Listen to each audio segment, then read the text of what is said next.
Nando na. Ano pa? Kasalanan ni Digong ito kasi hindi nag-function ng maayos yung justice system nung panahon niya.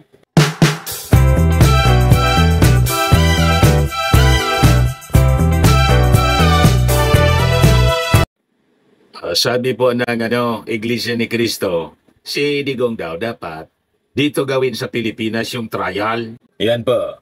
Rodi should be tried by local court. Mot in academic na po. Nasa dahig na si Digong. So itong mga sinasabi po ninyo sa Iglesia ni Cristo, this is next to impossible. But anyway, mga kababayan, ibigay ko pa rin sa inyo kung ano yung punto nila at pag-usapan natin. So sabi po ni INC spokesperson Brother Edwin Sabala sa interview ng Net25 o sa statement niya sa Net25, any Filipino or citizen of our country niya who has committed a violation of our laws should be tried here in our country. Bakit anya?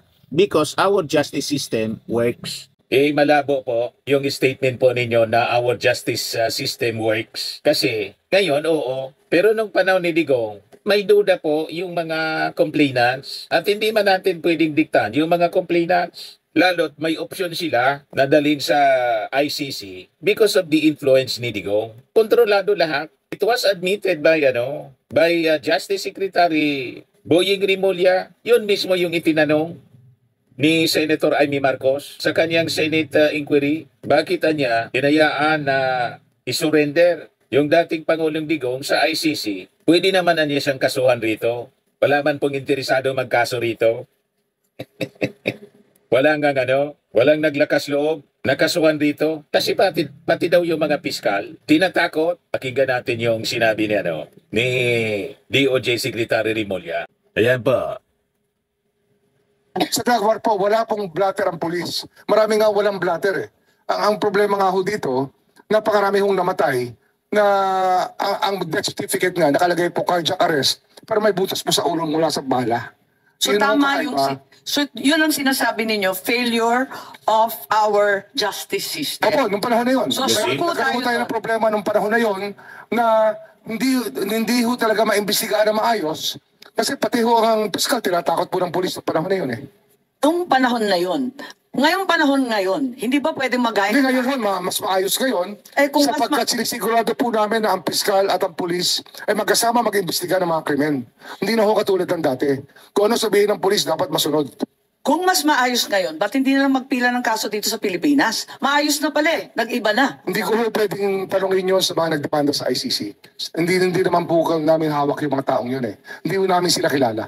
Ma'am, as a matter of suggestion Tama. as stated by the Secretary of Justice, na yung mga biktima ng EJK, ang mga police report nila ay cardiac arrest pero may butas sa ulo. That number's in the thousands, ma'am. Why does the Senate try to investigate that and investigate the circumstances surrounding that? Maybe, ma'am, you can come up with a more cohesive report regarding this matter. I'm not trying to put words in your mouth, ma'am, on what to do. It's merely a suggestion. No, But I when you have a already police asked. force, I ma'am, already asked the SOJ earlier kung may listahan. But there is no patulungan para alamin investigation, ma'am, into the deaths by cardiac arrest, but with a hole in the head. Kaya nga Did the sinasabi Senate ko kung may investigate that, listahan, ma'am? Did the Senate patulungan investigate tayo. it, ma'am? Did the Oh? Senate investigate it? Has the Senate tried to investigate deaths by cardiac arrest, but with bullet holes in the head? Parang nalilito ako kasi yung Piniltahan ng magkapatid na Rimulya si Amy Marcos. Bakit niya kayo sa Senado? Na-imbestigahan ninyo yan? You see? Ituloy natin para malaman ng Iglesia ni Cristo. Kian de los Santos, may 3 pulis na na-convict ng murder. So hindi natin masasabi na talagang Homicide po. Homicide ang binigay na conviction. Hindi po murder. Okay. That is Ano one nga? of several thousand, ma'am. Nevertheless, hindi masasabi na zero. Kahit pa paano. Actually, meron na ho may ano nakatulan. kung hindi ako nagkakamali, 16 na kaso na ang nahalukay ni Dr. Raquel Fortun ng mga taong ang death certificate po ay nagsasabi na walang naging problema pero ang autopsy nakikita pong may butas po sa ulo. Tama. Pero, sabi nga ninyo, noon, hindi pwede. Dahil natatakot, nag-iilang, hindi kakayanin. Pero ngayon, bakit hindi magpila ng kaso sa Pilipinas? Ano ho yan? Nakita natin, sabi mo, may katibayan tayo sa 15. Ayan, kay Dr. Fortun. Andyan, meron nakikita, may Marami ho kasing komplikasyon ang pag-iimbestiga ng ganitong kaso. Di ba lalong Ang isa komplikado ho kung talagang mahalagang nakalag ka rin pa hanggang dahig? Mas madali na dito. Isang katulad po niyan, yung ballistics. Pag may nangyari pong pangyayari na may binarel o may pinatay, ang dapat po dyan, yung scene of the crime preserved, yung ballistics kinukuha. Wala man ballistic report, wala man police report. Kaya pinabayaan po eh. Ito yung na talagang nangyari sa atin ng napakatagal na panahon na wala na akong gumagawa ng real evidence. Lahat po testimonial evidence na lang. Kaya nagkakaproblema po talaga ang justice system. Yun po yung kinokorekt namin ngayon, ma'am. Paano nyo i-correct yan kung cold file yan? Di cold file lalo pagdating sa Amsterdam. Kasi pahaba ng pahaba yung panahon. Kung walang katibayan, walang physical evidence, kahit dalhin mo, kaladkarin mo yan sa ICC. Yung sistema ko ngayon, basta meron ng demanda, kinakailangan pong magsama ang pulis at piskal para naman maging maayos ang kaso. Kasi hindi naman pwedeng iutos ng pulis sa piskal o iutos ng piskal sa pulis na gawin ng kanya-kanyang trabaho, dapat po magsama sila. Yun po ang gist ng aming training program ngayon between the police enforcers and the fiscals. Tapos itatransmit pa yan sa ICC, di ba? Di mas mahaba yung proseso, mas natagalan pa tayo, mas kawawa yung mga pinatay o allegedly na murder, mas haba pa yung proseso. Kung dito, di harap-harapan na lang na matapos na.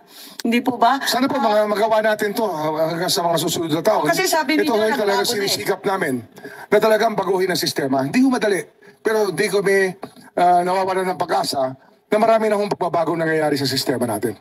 Pahiya si Jaime Marcos. Inando na.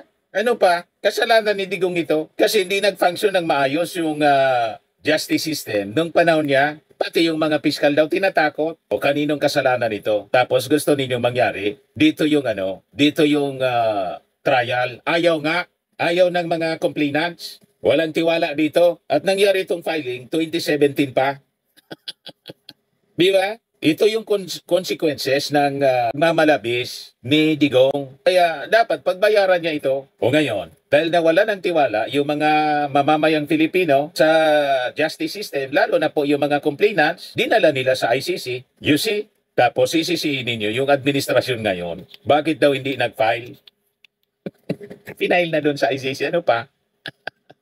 Mot in academic. Sabi ng INC po, we are not saying that the former president should not be tried for the charges against him.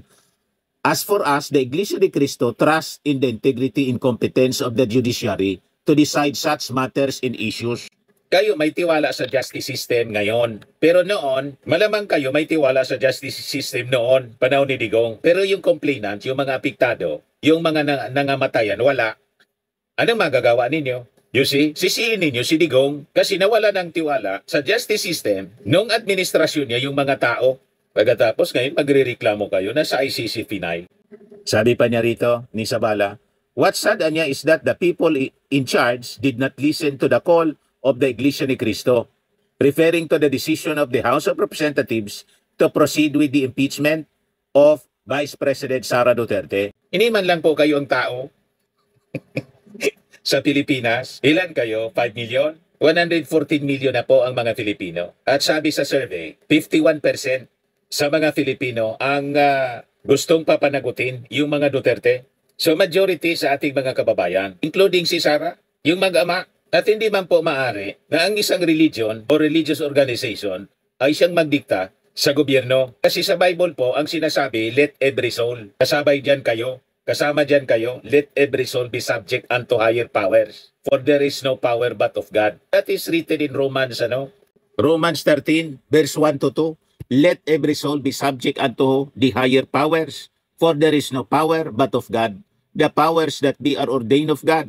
Whosoever therefore resisteth the power, resisteth the ordinance of God.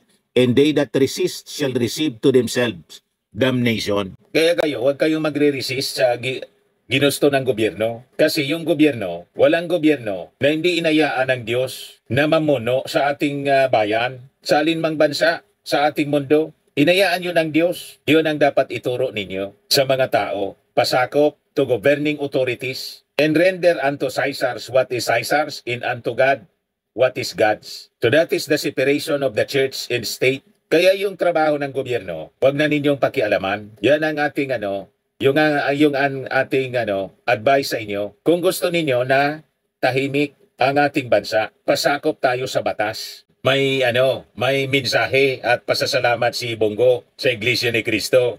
Salamat po sa mga kapatid natin sa Iglesia ni Cristo, sa suporta at pagmamahal sa kapwa Pilipino. Salamat sa pagiging matatag at patas sa paninindigan. Sa ganitong panahon ng kaguluhan at pagdududa, napakahalaga ng mga boses na naninindigan para sa batas at kapayapaan. Unahin po natin ang kapakanan ng mga Pilipino at ipaglaban ang interes ng bayan. Ang kailangan natin ngayon ay pagkakaisa at pagkilala sa proseso ng ating batas. Meron naman tayong mga korte na nananatiling malaya at functional. At sa kabila ng mga hamon ng panahon, dala ng pagkakaiba ng opinyon dahil sa mga nagaganap sa ating bansa, dalangin ko na hindi tayo magkawatak-watak. Dalangin ko na mananaig ang kapayapaan, pagmamahalan at malasakit sa isa't isa. At dalangin ko na magkaroon ng hustisya at pagsunod sa mga proseso na naaayon sa ating mga batas. Ang kaguluhan at pagkawatak-watak, ang author po, si Digong at si Sara Duterte, kayo mismo. Malinaw yan. Kasama sa unity, humiwalay siya. Tapos magbanta sa ating Pangulo. Tapos yung dating Pangulong Digong, naamo mo, pinagbantaan yung ating Pangulong Bongbong Marcos na matutulad sa tatay. Imbis na manahimik na lang. So ito yung inabot ninyo. Tapos magsasabi kayo ng pagkakaisa. Kayo yung gustong umisa. Kayo yung author ng kaguluhan. Kayo ang siging panggatong sa inyong mga members imbis na manahimik. O ito ngayon ang inabot ninyo. Yung sinasabi ninyong batas, ito na yung batas. Sabi ng mga legal experts, walang nilabag na batas sa pag-cooperate ng ating gobyerno sa Interpol. Walang nalabag na batas. They are legal luminaries. Ang magagaling sa batas, napakalinaw po. Alangan man kami yung maniwala sa inyo na nung panahon ninyo, pinilipit ninyo yung batas. Ang order ng amo mo, kill, tuwang-tuwa pa kayo. I-recorded lahat yung kanyang mga sinabi. Ito ngayon, ang inabot ninyo. Kaya, ang gawin ninyo, harapin ninyo ang batas ng International Criminal Court. Maayos na ng kalagayan doon ni Digong. Dumarga na kayo papuntang Dahig. Balita ko kasama yung pangalan mo doon. At it is a matter of time. Yung pagpapalabas ng warrant of arrest, advisean mo yung kasama mong senador, si Bongo o si Bato, huwag magtago. Samahan niya yung kanyang amo, yung amo ninyo, si Digong. Bato nagmatigas, hindi magpapauli sa ICC. Nang sabi niya, make my day. Go ahead, make my day, Mr. Trillanes! Kumulo ang dugo ni Senador Bato de la Rosa nang hinga ng reaksyon kaugnay ng mga pahayag ni dating Senador Antonio Trillanes IV. Nagkakakak dyan ang ICC. Sige! Go ahead! Kahit sumama ka pa, mag-serve ng warrant. Sumama ka, ikaw mismo magpusa sa akin. Kita mo na, pagkatapos ngayon, ito na siya. Yan sabi niya, hindi ako magpapauli, hindi ako sasama, hindi ako magpapauli, hindi ako lalabas sa aking comfort zone. May comfort zone sa Philippines. Bakit ako pupunta sa ibang bansa? Dito ako sa Pilipinas, dito ako pinanganak, dito ako mamamatay sa bansa kong sinilangan. Pari-parehas kayo ng amo ninyong si Digong. Pagkatapos ng bitbitin ni General Torre, wala na. Tumiklop na. Huwag kasi masyadong mayabang.